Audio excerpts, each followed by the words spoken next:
四海流浪作客南馬呢一場甲組聯賽原定喺3月13號舉行嘅，但係因為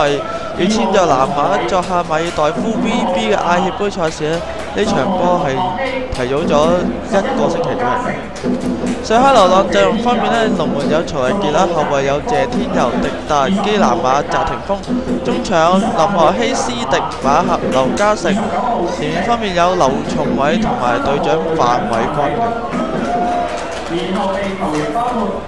至於南馬方面陣容有幾個位置變動嘅，龍門方面有何國全啦，後衞有李志豪、陳偉豪、沙維臣、潘耀卓，中場有李威廉、梁振邦、歐陽耀聰、白可、梁卓希，前面單箭頭係有李奧嘅。值得一提就19號嘅梁翠空係今季第2次以正選上陣。3號潘耀卓，4號沙維臣。南馬喺上半場方面採取較為主動嘅，梁振軒左路一個傳中波，基南馬漏踢，結果梁振邦喺開波分零鐘左右就為南馬先開紀錄啦。呢下基南馬責任好大啊！之後李奧接應一個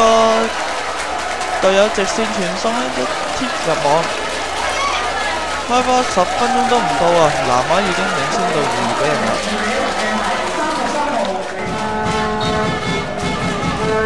南馬喺左度有一個角球，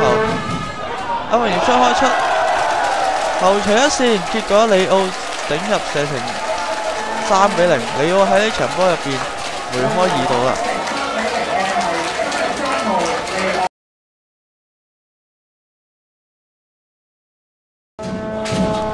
下半場依然係南馬嘅攻勢梁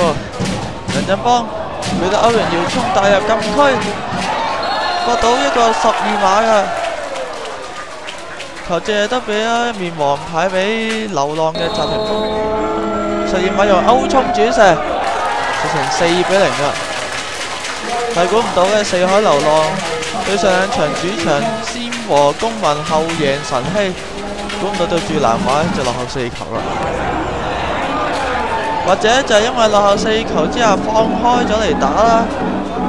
結果范偉軍接應隊友嘅傳中頂成1-4嘅。何國全喺呢個失球上面反應慢咗些少啦，似乎流浪一班球員都仍然未放棄啊。後備入替嘅姚偉一個長傳，李志豪攞到個波㗎。但係呢下傳送方面有失誤結果范偉軍攞到個波之後帶到落底線，一個傳送俾劉嘉誠頂入嘅。去到下半場嘅中段流浪一口氣追到2-4喎。南馬之後憑住後備入替嘅外援威靈臣再入一球，令到南馬最後以5-2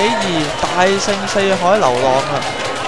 終止咗四海流浪近2場主場不敗紀錄。